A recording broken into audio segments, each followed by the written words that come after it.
Okay guys, welcome back to my third series on angles and movement. So what we're going to look at today is the idea of moving backwards, okay, or a retreating step. Just remember that if you haven't seen my videos 1 and 2, you need to watch those first so you have a thorough understanding within the context of what we're talking about. So let's have a look. Okay, so if I'm standing with my feet together, okay, so maybe you're having a conversation with someone, or hey look buddy, relax, and I want to move backwards, okay, it's very simple from here. I'm either going to step one leg back or the other leg back. Now, remembering this concept, the idea of this concept is that when you move back, when the attacker moves to initiate their attack on you, I'm going to move back with a mutual timing and simultaneously strike them. So they're stepping in, and when their fist was going to hit me, okay, I move back and I hit them the same time. I'm not moving back and then moving forward to hit them. Because of this, this concept is actually a more advanced tactic to use, okay? I'm showing it to begin with because a lot of people new tend to want to jump back away. But if you jump back so far away that you can't strike the person at the same time, it's not the tactic. The next issue we have is that when you're retreating backwards, when you're going backwards, you're always going to be losing power, okay? So your timing has to be right. That when I move backwards, imagine me having a spear, that when I move backwards, I get them to walk into my strike, okay? So because of that, this concept is not so easy to do. But nonetheless, let me start you with this tactic, okay? So when I'm standing in this position here, my advice to you is when you move back, you really need to brace, okay? So you need to step back in such a stance that you're strong. And when you step back, your foot drives into the ground, okay? So to hold your ground, because you're going to need to step back and you need to generate power forward. Those of you that know how to use your stance to generate forward, this is a time to use it, okay? Now, when the strike is coming at you, this, for instance, hand strikes, you have a few options, okay? If the strike, again, I'm doing my best without a partner, I'm not going to be able to ask my girlfriend to throw punches at me, simply because she won't let me do stuff on her. And of course, if you all know beginners, any of you that are seasoned martial artists know there's nothing worse than a beginner. Because like a beginner, you're like, okay, put your left leg in front now, okay, bring your hands up, okay, I just want you to throw a right punch at me, and they fucking kick you. Okay, people that don't have good coordinations, they're the most difficult. A punch can come from anywhere, so I've got no one to work with. So a little bit of imagination on your part. So I'm standing in this position here, and the person steps in with a right punch at me. Now, I have a few options. I can close the doors, close them down. So I could use this hand to close it down and strike simultaneously, so closing down, okay? Obviously the same on the other side. I could, for instance, open the doors up, so as they strike in, I block on the outside and strike open, okay?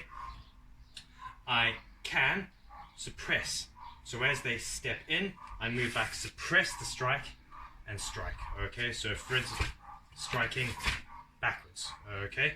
So suppressing, or I could float the strike. As they move in, float it, okay? Gua in Jishing Tangwang.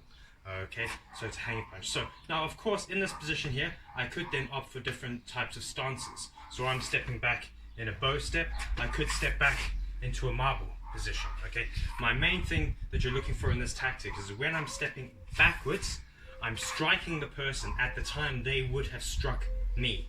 So they step in, I move backwards, and I hit. Again, the issue is that when you step back, you lose power if your timing isn't right. Okay. Or you step so far away that you can't reach them. So people with good long limbs, this tactic works very well for you, because you could be standing in this position. As they move back, you move away, boom, and you hit. People that are used to a lot of sparring will know that people that aren't very good at gauging distance, they maybe keep their hands too close and they come in, and then as you move back, you just pick them off, okay? Now, remembering your stance, if I'm standing with a neutral stance, which we'd call more of a self-defense scenario, okay, or I'm already in a fighting stance, my footwork changes quite a bit, okay, because here it's just this. I'll look at kicks in a second, okay? Now, if I'm standing like so, and I'm in my fighting stance, okay, I can just shuffle backwards. I'm going to change so you can see. I can just shuffle backwards, change levels, shuffle backwards. The person moves in, oh wait, and I take their legs. Okay, so I can shuffle backwards. I can move my whole stance backwards. I can move my whole stance backwards. The main thing is that you brace and you're very strong. Remember, when you're moving backwards, the person's moving forward. Somebody can move forward faster than you can move backwards. You have to remember that. Okay, if you could move backwards faster than you could forward, people would run 100 meters backwards. Okay, I have a race with someone, I'm always going to move forward faster. So when I'm in this position here, you need to be aware that when I'm moving this way and they're moving forward, they can move faster forward than I can backwards. This is a very important concept. So you have to have your stance, you have to be quick, okay, with your legs, okay, and your timing. Now, with regards to kicking when you're stepping backwards, I would be very cautious with it, okay, because if I take a step backwards in order to kick, okay, remember, if I take a step back and then I drive out that kick, that's not this tactic, okay. This will be the third tactic I'm looking at, because that's a backwards then a forwards action. A backwards action would be boom.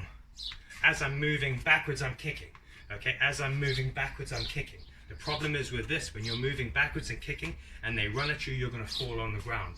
Remembering, if you're maybe just doing hand techniques, just type of boxing, you can get away with certain things. When you're doing a fighting scenario, more like with MMA or with street self-defense, where people can do any type of tactic, people can wrestle you, okay? They can run in and grapple you. So if I move backwards and I'm not braced and I'm not doing a very strong attack forward, they will just keep running at me and they'll take me to the ground. And this is why I say this is an advanced tactic, okay? Because if you get it wrong, okay, you're going to be, they're going to be able to have momentum to run at you with a combination. The idea with this type of tactic is you stop the combination when it starts.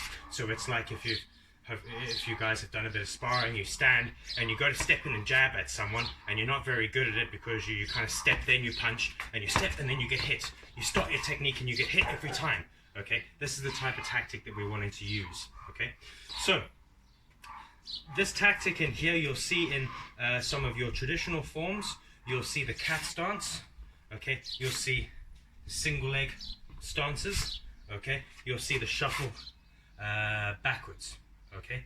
So this is a backwards retreating step, and the object is to strike the person at the same time that you're moving backwards, okay? So hope that makes a bit of sense. Of course, as soon as we can get partners, I will demonstrate different techniques with people, because obviously it'll be better that way.